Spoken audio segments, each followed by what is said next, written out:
es interesante porque a esa hora hay un público particular. Y el público tiene que interesarse por el producto. Te tiene que escuchar como si fuera radio.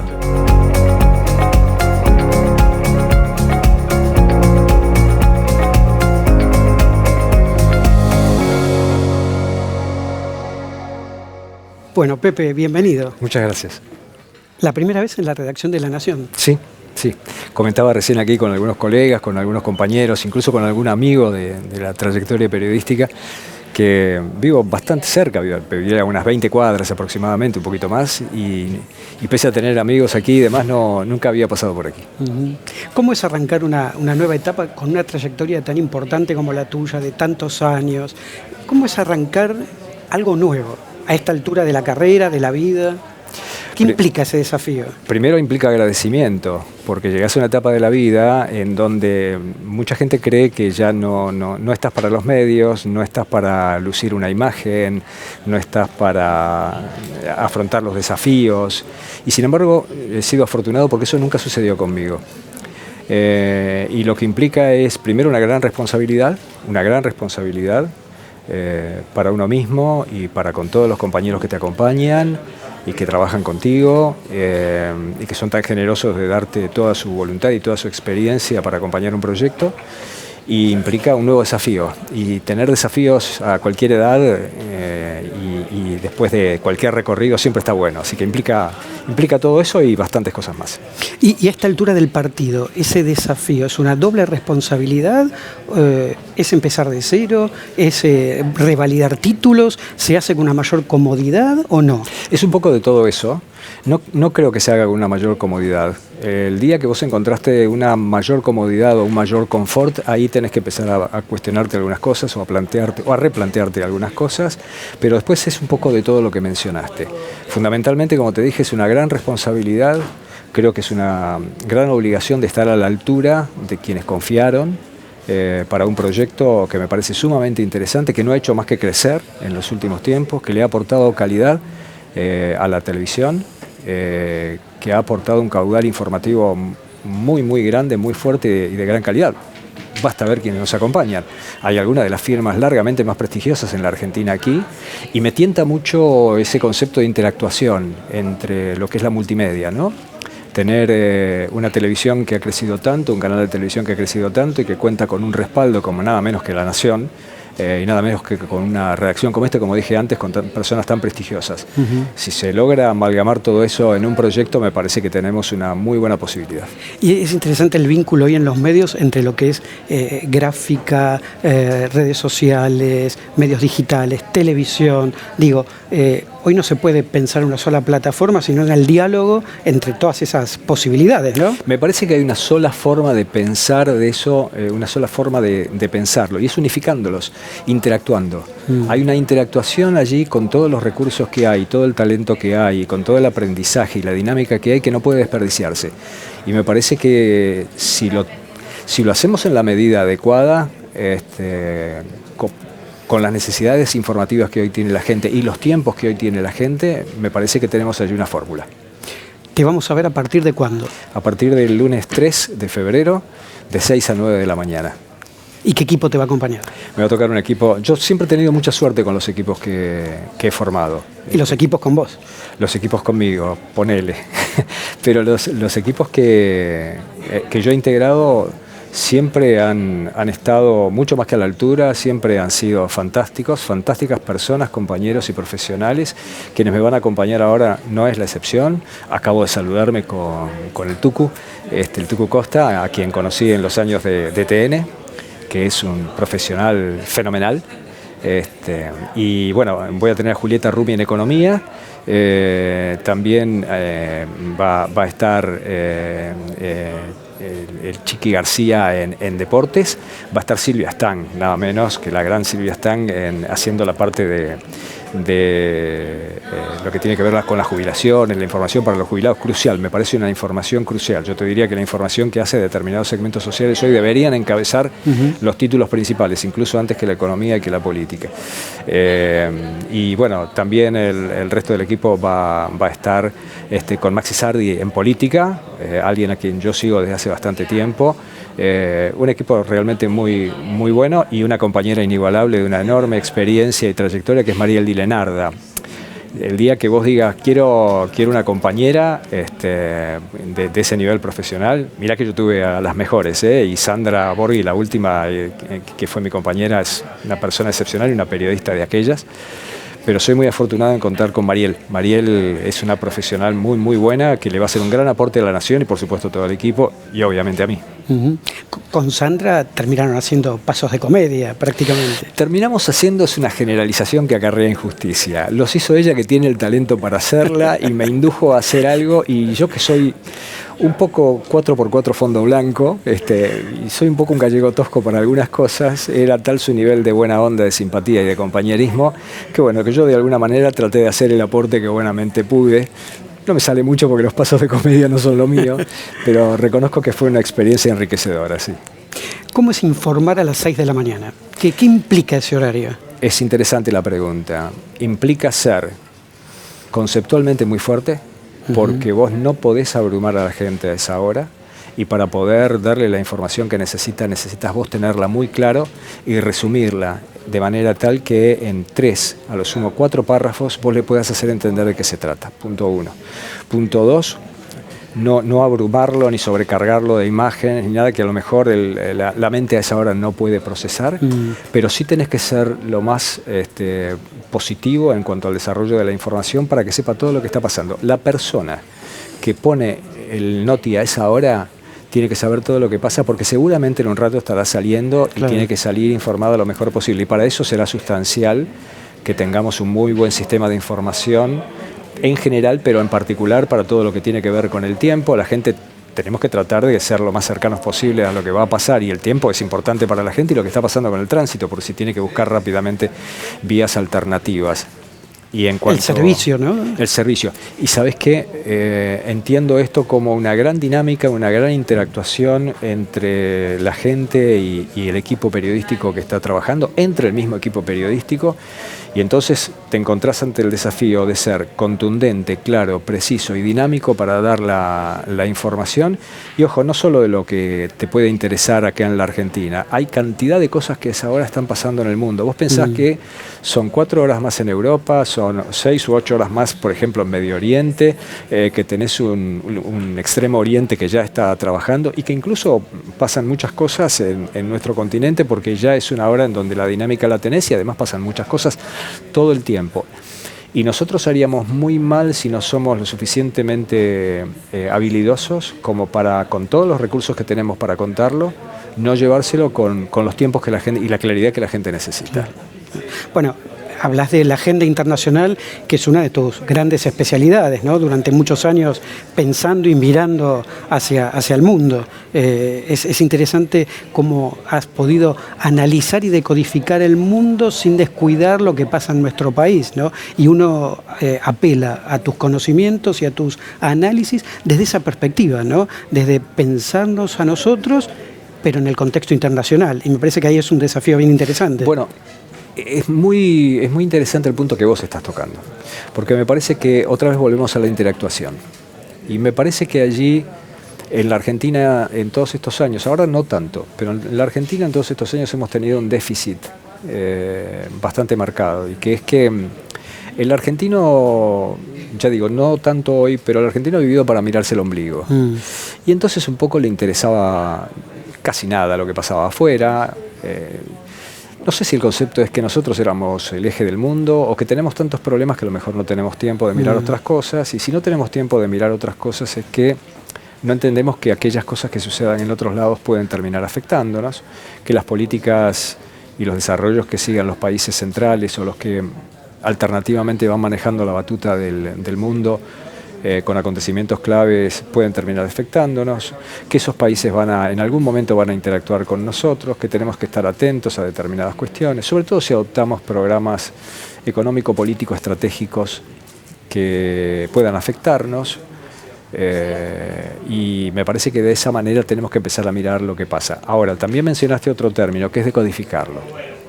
Y para eso creo que tenemos que hacerlo más sencillo, no simplificarlo.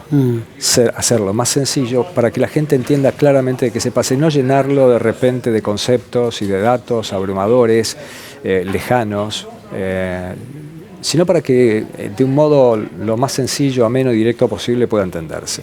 Porque además padecemos o disfrutamos de esas consecuencias, de ese contexto internacional. Absolutamente. No estamos al margen. Creo que las primeras, bueno, iba a decir las primeras muestras las tuvimos en los años 90, porque ahí la política y la economía un poco más se abrieron a determinadas experiencias y a determinadas alianzas con los Estados Unidos, con algunos países de Occidente y demás. Sin entrar a considerar si en ese momento eso estuvo bien o mal hecho, no es esa mi intención ahora, por lo menos ahora. Y allí nos expuso una cantidad de cosas, la convertibilidad que había tenido efectos balsámicos sobre un orden en la economía y sobre el grado de inflación, por más que los problemas estructurales no hubieran estado solucionados, nos abrieron a efectos como el efecto tequila, el efecto arroz, el efecto caipiriña. A ver, te lo voy a poner muy claro. En esa época, trabajando muchísimo, mi esposa y yo pudimos sacar un crédito para comprar una casa. Empezamos pagando un número y ese crédito se transformó en prácticamente 3 veces eso. ¿Por qué? Porque todos esos efectos internacionales nos terminaban afectando. Claro. Ah, caramba, el mundo existía, mira, y lo vengo a pagar así. Claro, es palpable. No es que eso no pasara antes, pero la Argentina, que ha vivido un poquito aislada y siendo un poco autorreferencial, no lo había vivido de esa manera. Bueno, después los tiempos, los ciclos de la Argentina han hecho que después se volviera a encerrar la cosa y ahora parece querer abrírselo nuevamente a nuevas experiencias. La decisión que ha tomado el presidente de la Nación desde el punto de vista estratégico, geoestratégico además, de alianzas básicas internacionales con referentes en Estados Unidos, en Israel, bueno, nos pone en un concepto. Nos expone de ciertas maneras. Y nosotros tenemos que saber que eso va a suceder y por lo tanto debemos entender de qué se trata eso. La economía más libre o abierta también nos va a someter a eso, nos va a dar un montón de beneficios, también nos va a someter a otras cosas. Lo que tenemos que hacer es tener la información y poder decodificarla, analizarla adecuadamente y ahí está nuestra responsabilidad en cuanto a ofrecerla, ¿no? Y la síntesis a las 6 de la mañana, porque el público de ese horario es un público que en general no mira el programa completo, sino que se está preparando para su actividad diaria, con lo cual, de alguna manera, todo eso que explicas, explicarlo de una manera sintética y quizás en varios tramos, ¿no? Porque hay una audiencia muy volátil, si se quiere, cautiva por un lado y volátil por el otro en cuanto a los horarios. Ahí hay varias cosas muy interesantes también. La primera es que nosotros debemos trabajar para que la gente entienda. Así que debemos eximirnos de términos grandilocuentes o términos muy específicos, sino hacerle entender a la gente de qué se trata esto, tanto en lo nacional como en lo internacional y qué implica. Llegar directamente a la información de primera mano que le interesa a la gente, cómo le va a afectar el bolsillo, cómo lo va a vivir, cómo lo puede llevar adelante, cuál es la información relevante en la materia. Pero además ahí entramos en otro terreno también. Es interesante porque a esa hora hay un público particular y el público tiene que interesarse por el producto que les estamos ofreciendo con naturalidad, nada forzado, y que sienta que está viendo, que está teniendo la mejor información televisiva, pero que cuando se levanta para ir a acomodar los lápices de los pibes, o cuando se levanta para ir a servirse una segunda taza de café, o cuando va al baño, te tiene que escuchar como si fuera radio. Claro. Entonces ahí volvemos a la interactuación de todos los elementos y todo el dinamismo que se puede tener. Está bueno que se nos vea, está bueno que se nos sintonice como programa de televisión, y está bueno que nuestras voces se escuchen y que sean algo para el oyente cuando circunstancialmente, por lo que fuera, se levanta, pero que siga con nosotros. Pepe, ¿cómo te ha acompañado la marca La Nación en tu vida? Personal, profesional. Un montón. Mira, había 2 diarios que papá compraba, siempre. Nunca me voy a olvidar. Yo nací en el centro gallego de la ciudad de Buenos Aires, ya no existe más, pero los primeros 12 años de vida fueron en Lanús. Ajá. Y después ya nos mudamos a una casa en Almagro. Y yo recuerdo de esos primeros años, muy jóvenes, algunas particularidades que tenía mi mamá y mi papá, pero fundamentalmente mi papá.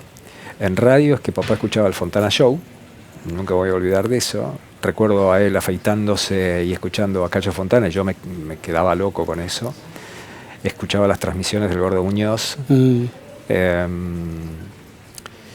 Y los diarios que traía siempre papá eran La Nación y los vespertinos La Razón. Siempre esos dos. No La Razón, que después fue gestionada por Timerman y que era diferente, que tenía un perfil diferente y muy interesante, por cierto, pero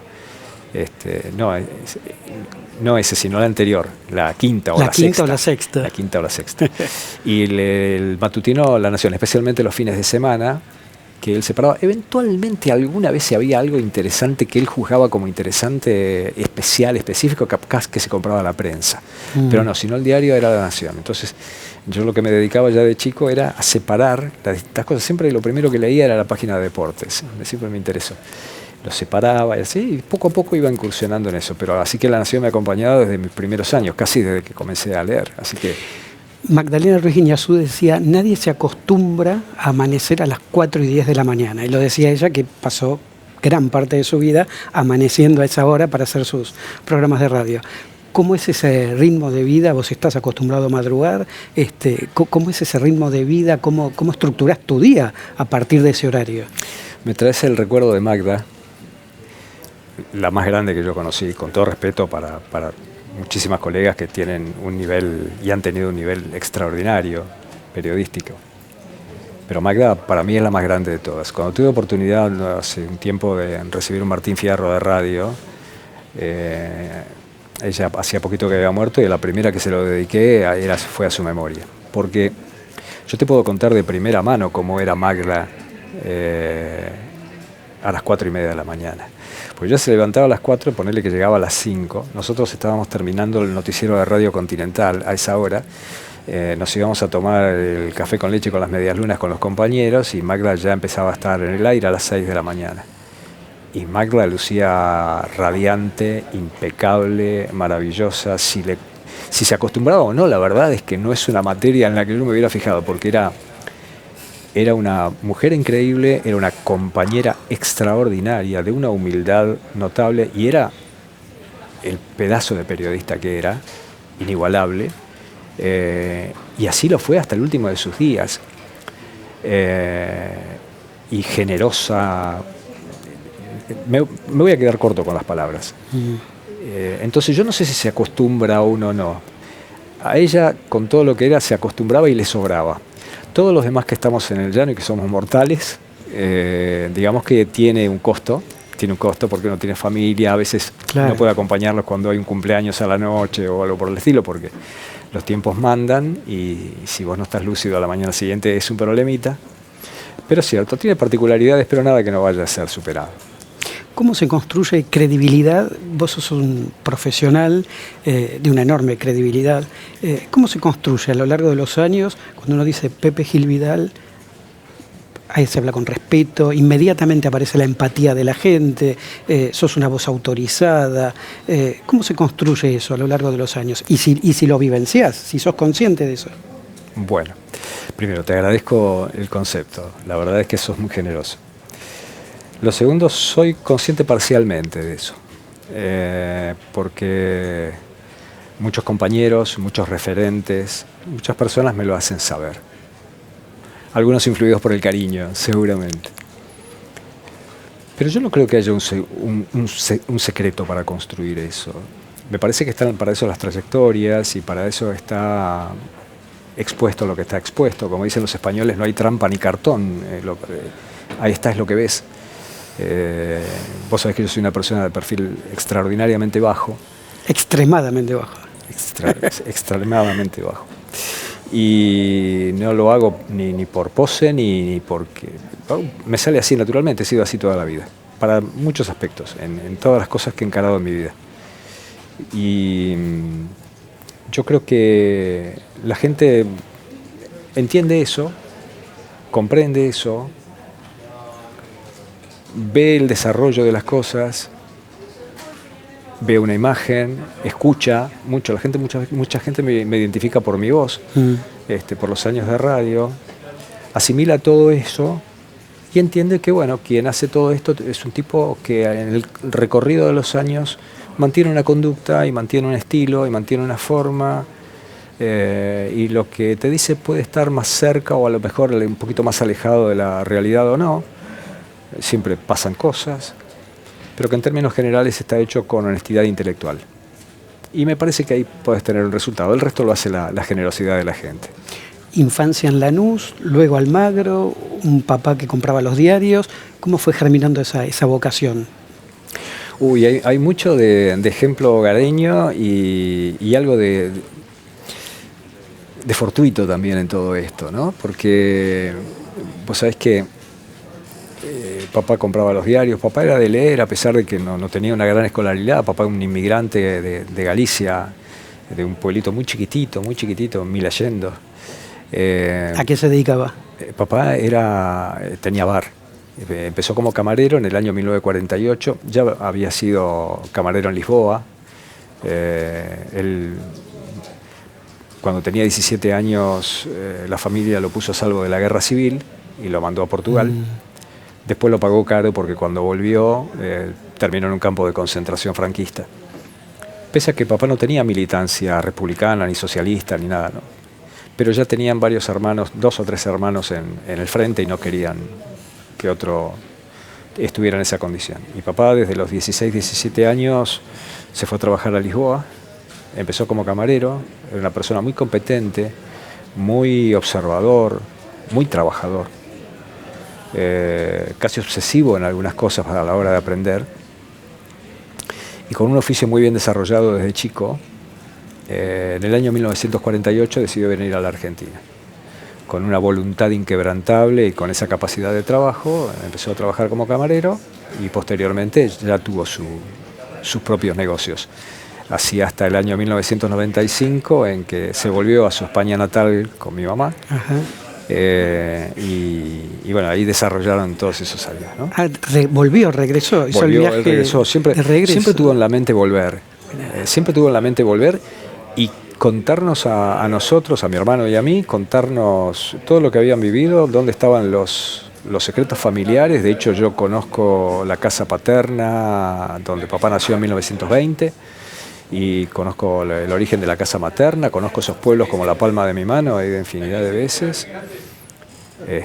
Casas de piedra, donde las instalaciones eran de piedra arriba, de madera, pero abajo capaz que estaban los bueyes o la crianza de los cerdos, en una España rural y muy empobrecida en aquellos años, en donde se pasaban necesidades. Papá las pasó, mamá no tanto. Y papá tenía siempre inquietudes. Cada vez que a mí me gustaba jugar mucho al fútbol, y me veía pateando la pelota y jugando, me decía: vos tenés que estar sentado leyendo, yo traigo los diarios, yo traigo libros, vos tenés que leer, no tenés que estar tonteando con estas cosas. Bueno, nada, finalmente algo de esa prédica me habrá quedado. Y el accidente es un hecho muy puntual que yo recuerdo una tarde de sábado, ya cuando vivíamos en Almagro. Mi mamá mirando la tele mientras estaba arreglando una ropa, y estaba Sábados Circulares de Mancera, con ese monstruo periodístico y de la tele que era Pipo Mancera. En Canal 13. En Canal 13. Esos programas ómnibus, ¿te acordás? Claro. Y me dijo: ¿qué vas a hacer de tu vida? Porque vos terminaste la secundaria y no te estoy viendo con ningún rumbo. Y digo: mirá, no, lo estoy pensando, qué sé yo, la facultad, a lo mejor. ¿No te gustaría ser como ese señor? Me dice. Me dijo mi mamá. Yo lo miré y dije: interesantísimo, pero no sé, déjame pensarlo. ¿No habías dado indicios hasta ese momento de una vocación? Sí, tenía cierta facilidad de palabra, de expresión, me desenvolvía adecuadamente, a pesar de que siempre fui muy tímido en algunos ámbitos. No sé, mi mamá lo habrá intuido, lo habrá visto, me habrá visto las características de esto. Mi estilo no tenía nada que ver con el de Pipo. Pipo es un periodista de la hostia, ¿no? Y un showman. Vinculaba las dos cosas. Cosas que yo nunca incursioné en eso. Y bueno, como yo no tenía muy claro todavía el panorama, entré en la escuela de periodismo, lo que era en ese entonces el círculo de la prensa. No estaba tan avanzado el estudio del periodismo propiamente dicho. Empecé a a meterme en algunas redacciones, a aprender un poquito cómo eran las cosas, y empecé a estudiar un poco más. No me fue nada mal, y alguien entendió que yo podía tener características para ser un buen locutor.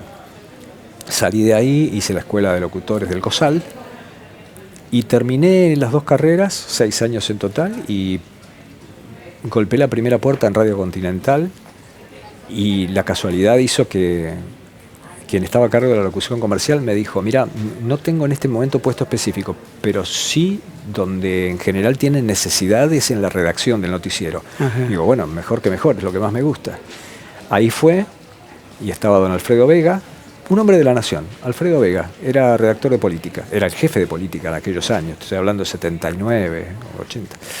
Y empecé a hacer madrugadas, suplencias, quedé.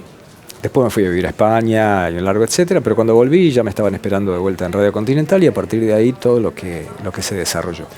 Así que un poco vocación descubierta ha sido a los manotazos, y un poco la casualidad y la formación me fue llevando a eso, ¿no?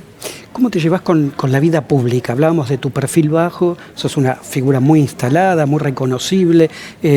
¿Cómo manejas esa característica pública que tiene tu trabajo por definición, y sin embargo esa preservación de lo privado, en un tiempo donde lo público y lo privado se confunden, ¿no? Es una línea muy difusa la que los divide.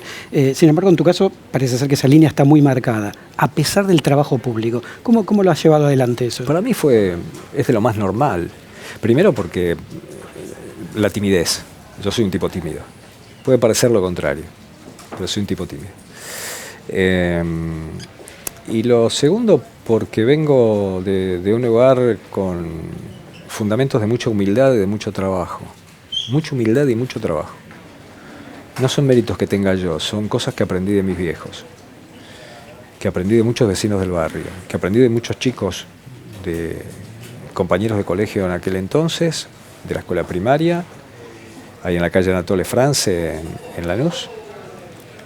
Y de la vida misma que llevábamos en ese momento, muy sencilla, muy austera. Nunca nos faltó nada, pero es todo muy, muy austero. Y después, bueno, el desarrollo de la vida, más la personalidad, más los trabajos, haber pasado por distintos oficios. Yo no nací al trabajo en un estudio de televisión, o en un estudio de radio, o en una redacción. Yo hice muchas cosas en mi vida. Muchas cosas en mi vida. Algunas ni siquiera te las imaginarás. Muy sencillas, ¿no? Nada del otro. ¿Cómo que? Lavar copas, trabajar en corralones de materiales, ser administrativo, ayudar en el negocio de mi papá, que mi papá necesitaba una mano con alguien que le limpiara los pisos o hiciera cualquiera de esas cosas, servir café, ser camarero, hasta obrar en alguna época en mi vida en España, cuando no tenía laburo de periodista, obrar al mismo tiempo como lavacopas y como traductor, porque como hablaba inglés a veces daba una mano con eso. Y eso te pone en tu lugar. Y para mí no es un tema afrontar una vida pública siendo una cara conocida. La gente se me acerca siempre con mucho respeto, con mucho afecto. Yo les respondo siempre también de modo directamente proporcional. Si en alguna etapa de la vida de la Argentina las expresiones quisieron ser un poco más agresivas o de menos afecto, yo los escucho y ahí me quedo, y sin ningún tipo de problema. Y después formación de otras áreas de tu vida, deportiva, y cosas que te enseñan, te ponen en tu lugar siempre. Y no me es difícil. Hay un temple, ¿no?, en el deporte, sí, que se imprime a otros ámbitos de la vida. Y tengo una familia que además es una maravilla. Por suerte mis hijos y mis nietos tienen a su abuela, a su madre, que es mi mujer, que es la que pone la cuota de razonabilidad siempre, y de disciplina. No me es un tema ese, ¿no? Nunca me ha sido un tema, y tampoco ha sido un dilema para mí. ¿No? Invitamos de vuelta a la gente a lunes, 6 de la mañana. ¿Y por qué hay que verte lunes a las 6 de la mañana?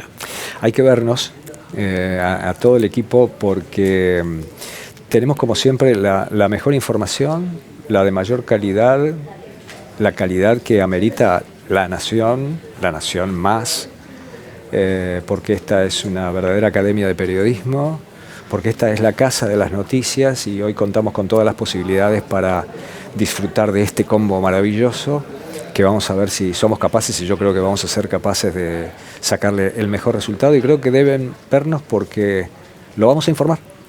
La gente a esa hora necesita informarse, necesita información clara, precisa, y nosotros somos un equipo que estamos en condiciones de darle eso que creemos que necesita. Y además una dinámica que va a hacer que sienta que si no nos sintoniza o si no nos escucha, está a punto de perderse algo. Y es muy posible que sea así. Lo último, Pepe, ¿a qué le decís más en la vida? Más a mi familia, más a mis amigos, que no tengo tantos, pero que son infalibles, más al deporte hasta que me quede un hilo de respiración, y más al trabajo. El trabajo que es una gran responsabilidad, que te mantiene vivo, y más a todas aquellas cosas que valen la pena. Y hay un montón, y pese a la edad que tengo, todavía me queda mucho por vivir. Muchas gracias. No, a vos. Y bienvenido nuevamente. Muchísimas gracias.